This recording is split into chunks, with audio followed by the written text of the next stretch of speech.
right. Into the pre-show. Another week, another day of Shadowverse.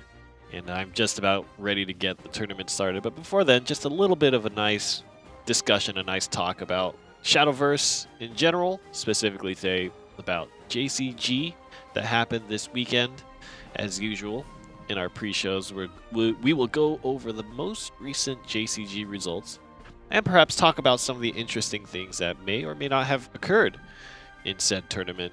So, 2 JCG tournaments over the weekend, one on Saturday, one on Sunday, and so 2 different sets of winners, 2 first-place winners, 2 second-place winners. Tell us a little bit about who made it through. That's right. On first place on Saturday, there was Arakun. He was running a Blood deck and a Shadow deck, which is interesting because we know that Shadow is one of the most prominent decks. It has the highest play rate on tournament and ladder, but his Blood deck is, I think, the most interesting that he was running. He was using Soul Dealer in his deck. He had 3 Soul Dealers, which, and normally when you see that card, it's great. We've seen it do wonderfully.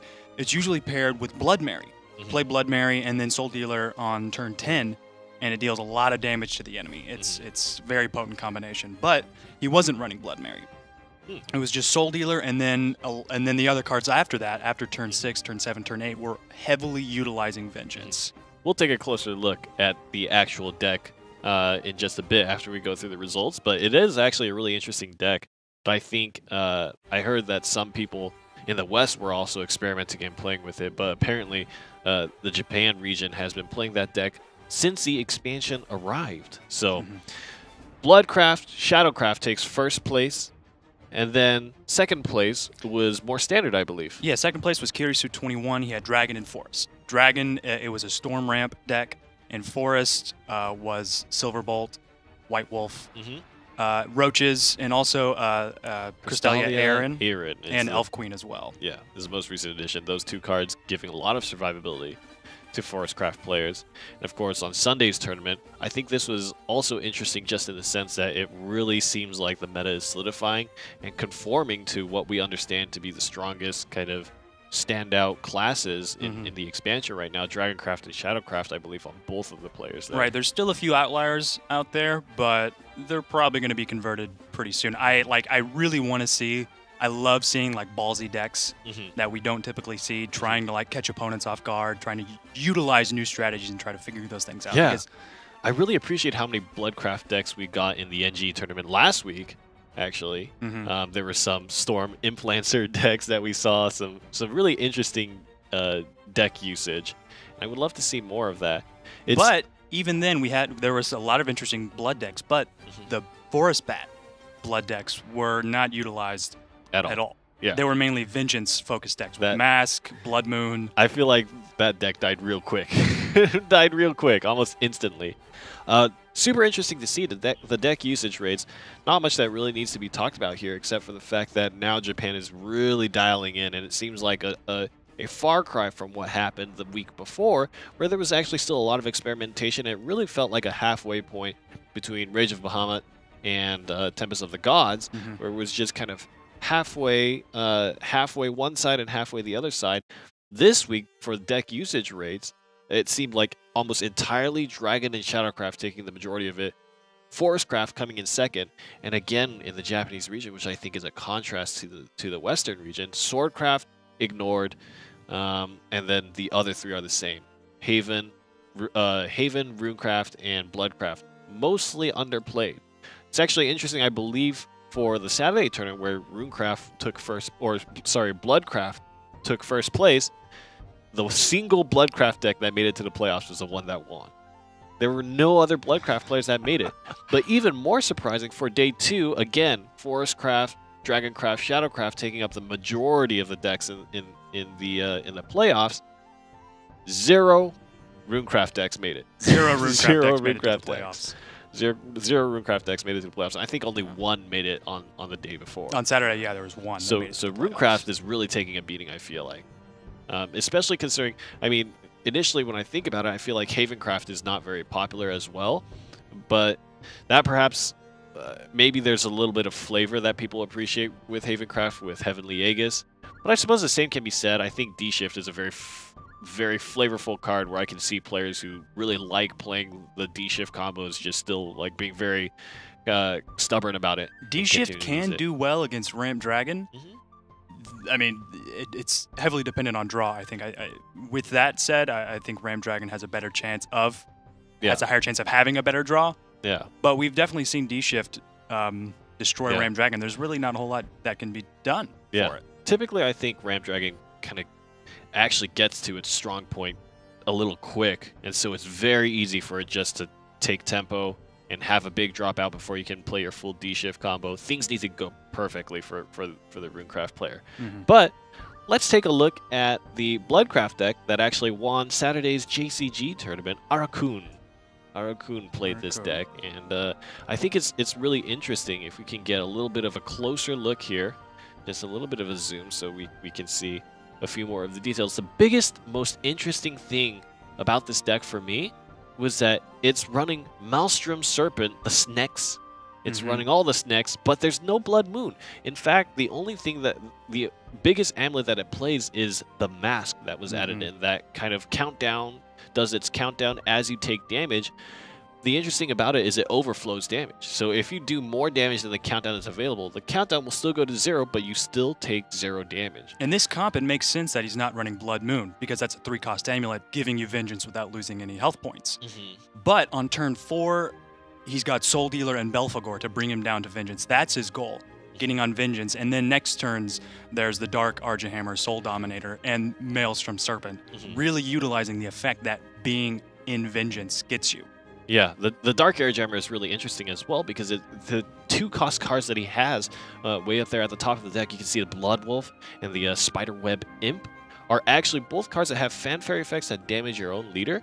But when you play the Dark Airjammer, much like when you play Sahak Whale, the fanfare effect actually does not activate. And so you can get high-value 2-drop cards without any downside. I mean, on the one side, you get 2 damage to the face every time you play the Dark Airjammer. The other side, you get a 1/4 ward. And I think that's a lot of survivability and very important, especially for a deck that's looking to injure itself. And I think with the addition of Grimner, as well as that Spiderweb Imp, you're giving yourself a lot of good buffer to survive despite the fact you're taking that damage. And then you add Mask on top of that. I think it's just got a good, solid set of early game cards. And of course, this deck is very aggressive. You're looking to play out your cards turn after turn, just continuously swinging at face with things like Dark General, Gainstorm on Vengeance, and you got the 7-drop of the name I can't remember, but actually a very popular card, ramps up whenever another follower is eliminated, and that has Storm as well. And then Maelstrom Serpent, which is interesting to me because it feels like that's kind of like the one card that where if the game goes a little bit too long and you're starting to run out of gas, that's your one last hope. Seems like what the feeling is for the deck. To me, it works similarly in the way that Heavenly Aegis works. You play Snakes, fills your board, you get really strong followers, but that's it. Same thing with Heavenly Aegis. You play it, you get a really strong follower, but that's it. If you can evolve, that's great. You really want to save those evolve points. That's key, is being able to get some removal and some damage and some momentum in your favor by playing that strong card. So that next turn, if Dragon hasn't ramped up that fast, if Shadowcraft is not in the place it needs to be to finish off next turn, the next turn is when you go face with all those Snakes. Also very interesting to note that out of all the Bloodcraft decks that are kind of seen as popular right now, it either is Temptress Vampire, or it's Blood Moon Maelstrom Serpent, or it's going to be Azazel with Baphomet. This deck doesn't use hardly any of those cards. You know, it's really looking to just play maybe even perhaps the original vision of what Bloodcraft is supposed to be, where it's like, I'm going to take risk by taking my own life and then go into Vengeance. I think maybe the inclusion of those very strong, very effective ward cards, as well as the Mask Amulet, those to me are the standout cards in that deck that really kind of justify the loss of health and allow you to stay at that risky health point and push through. I could certainly imagine, I mean, typically Bloodcraft on paper, I think, had a lot of trouble in Rage of Bahamut just because Forestcraft was so prominent, right? The more you lower your health down, you're just ending the game quicker, because Roach combos can very quickly be lethal when you get to kind of that 12 health point level, right? And so I think it was very hard to justify doing any kind of damage to yourself.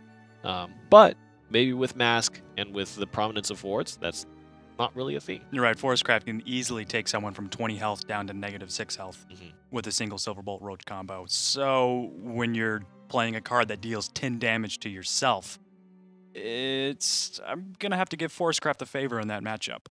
So, that being said, make sure you guys send in your fan mail, because we love to read that stuff, and we would love to bring that up on the show and talk about it. For today, if you have trouble thinking of whatever topic, send us some of your thoughts about Bloodcraft decks, about Vengeance, about the mechanic, how you think it can be utilized more effectively. Do you think this deck is it? Maybe this deck is the way to push Bloodcraft in a more consistent fashion. Maybe aggro Bloodcraft is back in a new form. Or just anything JCG related, anything Shadowverse Open related, anything Shadowverse related. Make sure you submit your fan mail. We got a lot of really nice tweets from the guys down at Mana Surge. Actually, a lot of them were tweeting out, excited about the show, excited about the tournament, as well as previous week's winner, Cure Mango, gave us a nice little message. So thank you so much, you guys, for tweeting at us and continuing to help grow the Shadowverse community. We really appreciate it. Make sure you submit your fan mail, and would love to talk about some of the things that the community thinks about these decks. So, yeah, if you've got some decks that you think are slightly more improved, trying out something new, some new cards, let us know.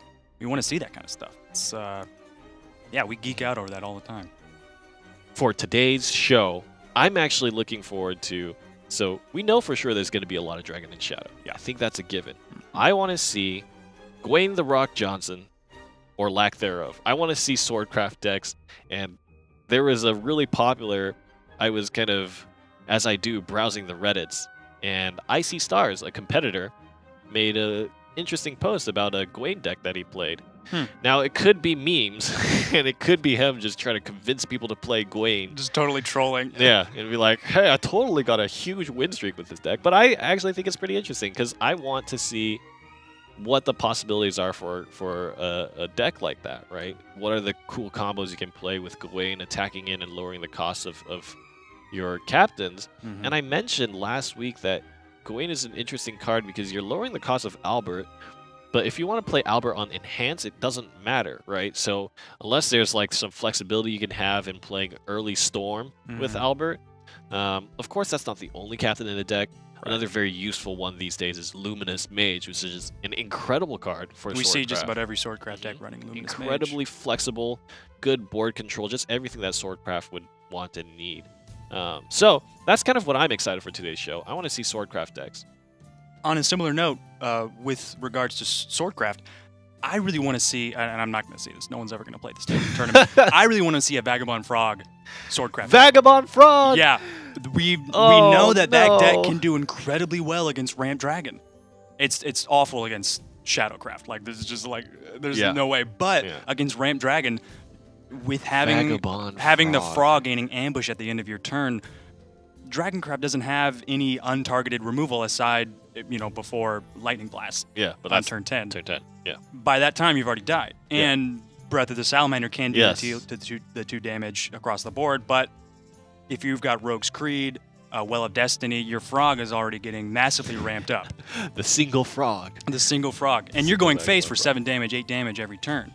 It can, when you put all your eggs in that basket, it gets shut down pretty hard against most other decks. But I really want to see someone trying to combat the Ramp Dragon deck with That's frog. Interesting. I wonder, they would have to try to snipe the win off the Dragoncraft deck.